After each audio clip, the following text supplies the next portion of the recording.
যাচ্ছি যে যে বিষয়টা নিয়ে আজকে আলোচনা করতে চাইছি আমরা আমাদের দর্শকদের জন্য, সেটা হলো বর্তমান পরিস্থিতিতে চীনের যে আগ্রাসী ভূমিকা, প্রতিবেশী দেশগুলোর উপর চীন যে আগ্রাসী ভূমিকা নিয়ে আক্রমণ করছে, দমন নিপীড়ন চালাচ্ছে, সেই ব্যাপারে এখন আমাদের সামনে বক্তব্য রাখবেন প্রফেসর অরবিন্দ পাত্র। নমস্কার।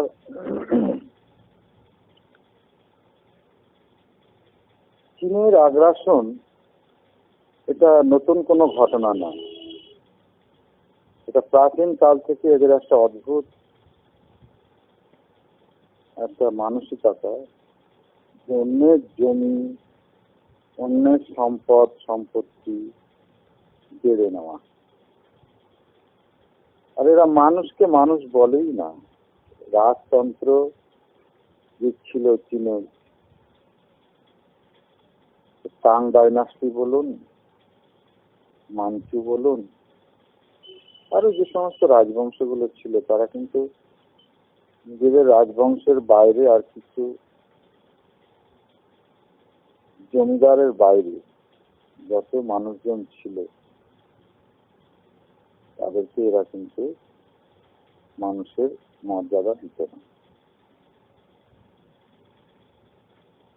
ভাবুন, ওই চীনের প্রাচীরটা বানাতে কত মানুষের প্রাণ যে কিভাবে নষ্ট হয়েছে, তার জন্য ওদের এতটুকু ভ্রুক্ষেপ হয়নি। আজকে হয়তো আমরা দেখে খুব বিস্মিত হই, কিন্তু এর পিছনে যে কত ভয়ঙ্কর সত্য লুকিয়ে আছে একবার কেউ কল্পনা করুন। অত উঁচু প্রাচীর, তার উপরে বড় বড় পাথর তোলা, কিভাবে কত মানুষের প্রাণ চলে গেছে তার ঠিক ঠিকানা নেই। যাই হোক, সেই ধারার বাইরে আজও চায়নার লোকেরা বেরোতে পারে। একমাত্র ঊনবিংশ শতাব্দীতে চায়নাকে যে ভেঙে দিয়েছিল বিভিন্ন ইউরোপীয় শক্তিগুলো, আমার মনে হয় ঠিকই করেছিল। ক্যান্টন যেমন ছিল ব্রিটিশের, এরকম বিভিন্ন ইউরোপীয় শক্তিগুলি চায়নাকে তরমুজের মতো করে ফালা ফালা করে নিয়েছিল, এবং আমার মনে হয় তাতে পৃথিবীর ভারসাম্যটা ভালোই বজায় ছিল। এবারে যেই চিয়াং কাই-শেকের চায়না মাও সেতুং নামক এক অশুভ আত্মার হাতে পৌঁছল, সে লং মার্চ করে চায়নাকে ঐক্যবদ্ধ করল। সেই ঐক্যবদ্ধ চায়না আজকে নতুন সাম্রাজ্যবাদী শক্তি হিসাবে আত্মপ্রকাশ করেছে। এরা প্রথম দেখল মাও সেতুং এর চায়না বা মাওয়ের চায়না, এ দেখলো যে একমাত্র ভারতই হচ্ছে সারা পৃথিবীর আস্থার জায়গা,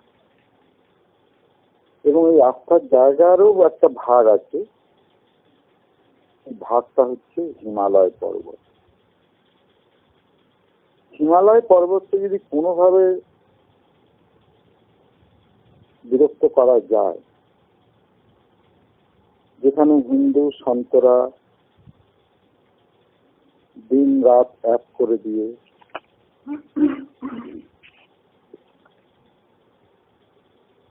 নিজেদেরকে বিশ্ব মানবতার রক্ষার জন্য বিলিয়ে দিয়েছেন, সেই জায়গাটা যদি কোনোভাবে ভেঙে দেওয়া যায়, তাহলে হিন্দু সমাজ ভেঙে যাবে। কারণ সাধু সন্তরা যদি ওখানে না থাকে, তাহলে তারা নেমে আসবে, নেমে এলে আর কি হবে? সাধারণ ক্ষেত্রটা যদি নষ্ট হয়ে যায়, তাহলে তো হিন্দু সমাজের খুব ক্ষতি। এবং হিন্দু সমাজ ভেঙে যাওয়া মানে পৃথিবীর কিন্তু বিরাট লস। কারণ হিন্দু সভ্যতাই হচ্ছে পৃথিবীর মানুষকে এখনো পর্যন্ত ঐক্যবদ্ধ করে রেখেছে। কারণ শেষ কথাটা হিন্দুরাই বলে, এবং সেটাই সবাইকে মানতে হয়। আমরা যুদ্ধ দিইনি, বুদ্ধ দিয়েছি। বুদ্ধকে রক্ষার জন্যই যুদ্ধকে আমরা ব্যবহার করেছি। শেষ পর্যন্ত বুদ্ধকেই ব্যবহার করতে হবে, তার জন্য যুদ্ধের দরকার হয় মাঝে মাঝে। এখন কমিউনিজম, যাতে আমার ভাষায় কমিউনিস্ট মানে কম অনেস্ট, এই কম অনেস্ট লোকগুলোই সারা পৃথিবীতে একটা নৈরাজ্যে রূপান্তর করতে চায়।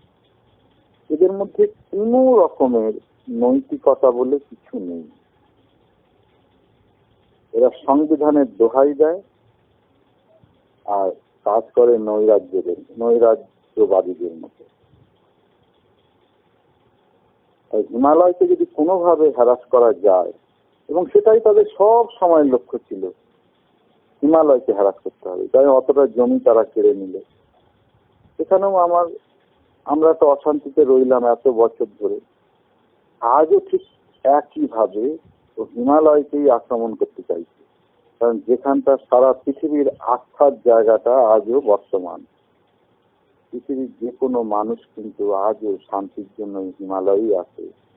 বড় বড় দেশের বড় বড় রাষ্ট্রনায়করা এই মুনি ঋষিদের কাছে আসে, এবং এখানে যে কি ভান্ডার, কি অমূল্য ভান্ডার লুকায়িত আছে এই মুনি ঋষিদের মধ্যে অন্তরে, সেই ভান্ডারে তারা ডুব দিতে আসে নিজেদের শান্তির জন্য। তাহলে যদি এটাকে ভেঙে দেওয়া যায়, তাহলে কম অনেস্টদের খুব সুবিধা হবে। কেন? মানে তারা পৃথিবীটাকে আরো টুকরো টুকরো করতে পারবে, আরো শোষণ করতে পারবে। কমিউনিজম তো শোষণের আর একটা হাতিয়ার ছাড়া কিছু নয়।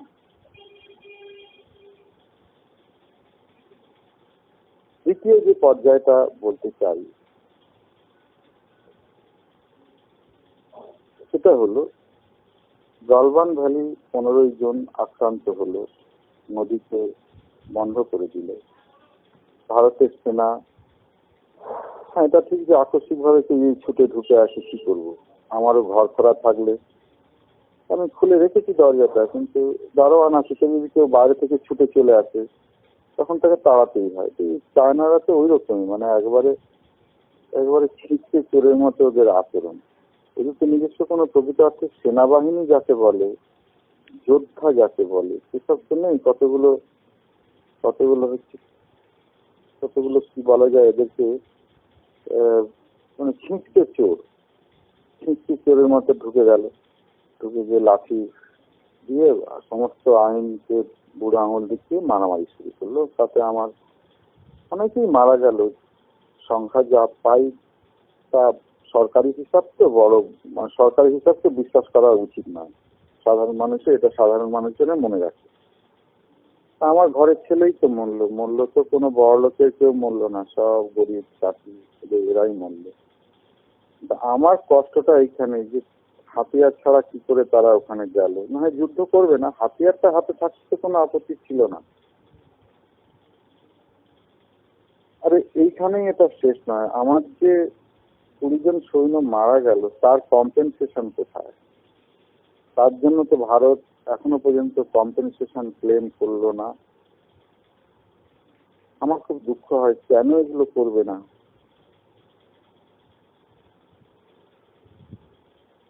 আমার তো মনে হয় সেই দিনই যুদ্ধ ঘোষণা করে দেওয়া উচিত ছিল। আমাদের মিলিটারি প্রিপারেশন সব সময় 100 ভাগ থাকে। সেইটা বরং করলে আজকে যে অঞ্চলগুলো চীনের কাছে আমরা হারিয়েছি সেগুলোকেও পেয়ে যেতাম। এমনকি তিব্বতও ফ্রি হয়ে যেত। নেপালের এই দাদাগিরি আমার দয়ার উপরে বেঁচে থাকে, কেউ এরকম দাদাগিরি করতো না। মানে তো অদ্ভুত, কেমন লাগে দেখে। নেপাল আমার সঙ্গে বাঁদরামো করে যাচ্ছে। এটা যদি দেখতে হয় সেই চামচিকি আর হাতির মতো ব্যাপারটা হলো। চামচিকিতে ভারতকে লাথি মারছে, মানে এটা কি আমাদের 2020 ইন্ডিয়া চামচিকিটা ছিল? হয়তো অনেকে বলবে আপনি বেলিজারেন্ট ম্যান, যুদ্ধ উন্মাদ একটা মানুষ। কিন্তু না, যুদ্ধ উন্মাদ নয়, নিজের অস্তিত্বকে রক্ষা করতে হলে মাঝে মাঝে দরকার হয়।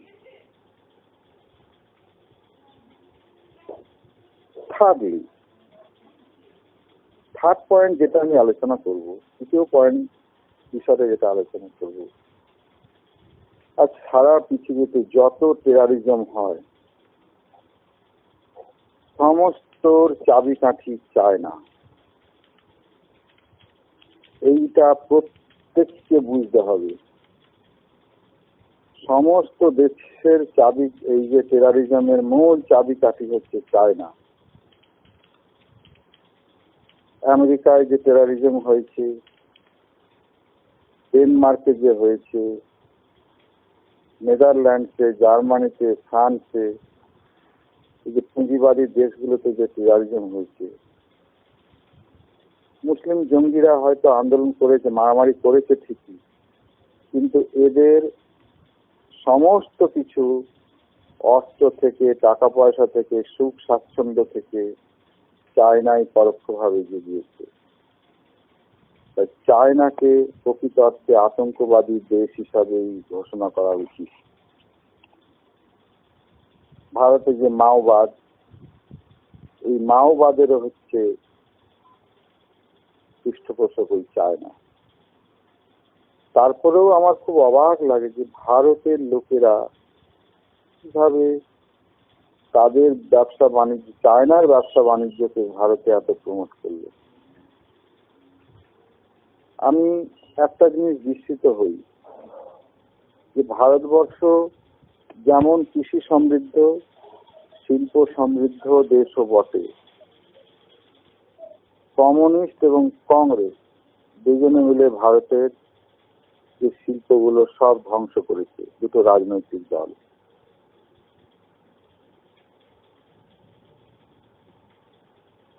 এই তার জন্য যে চীনের যাতে দ্রব্য ভারতবর্ষে আসে, ভারতবর্ষ যেন চীনের কাছে একটা বাজার হিসাবে আত্মপ্রকাশ করে।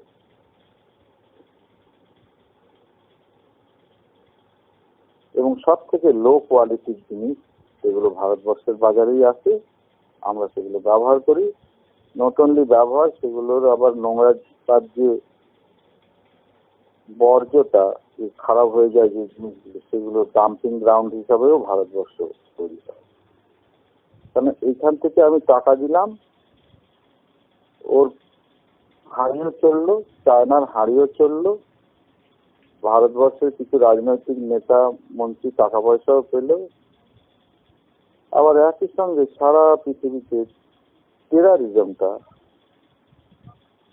বিস্তার লাভ করল। ভাবুন, AK-47 রাইফেল আপনি চায়নাটাকে চাইলে পাবেন? আপনি কিন্তু পাবেন না। কিন্তু ওই যে অসভ্য লোকগুলো, টেরারিস্ট গুলো, তাদের কাছে চলে এলো।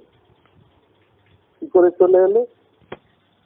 চায়না নিজে হাতে করে দিচ্ছে না, ও কিন্তু পাকিস্তান বা কোনো মুসলমান সন্ত্রাসবাদী রাষ্ট্রের মাধ্যমেই এইসব লোকেদের হাতে অস্ত্রগুলো তুলে দিল। ম্যাগাজিন, রকেট লঞ্চার, গ্রেনেড, এই যে এত সব সেল, এই এত রকমের জিনিস যা দিয়ে মানে মানব জাতিকে দারুণভাবে ধ্বংস করা যায়, ফ্যামিলির পর ফ্যামিলি ধ্বংস করে দেওয়া যায়, সেইগুলোও পর্যন্ত চায়না লোককে সাপ্লাই দিয়েছে। তাই প্রত্যেকটা দেশের খুব সচেতন ভাবে চায়নাকে ত্যাগ করা উচিত।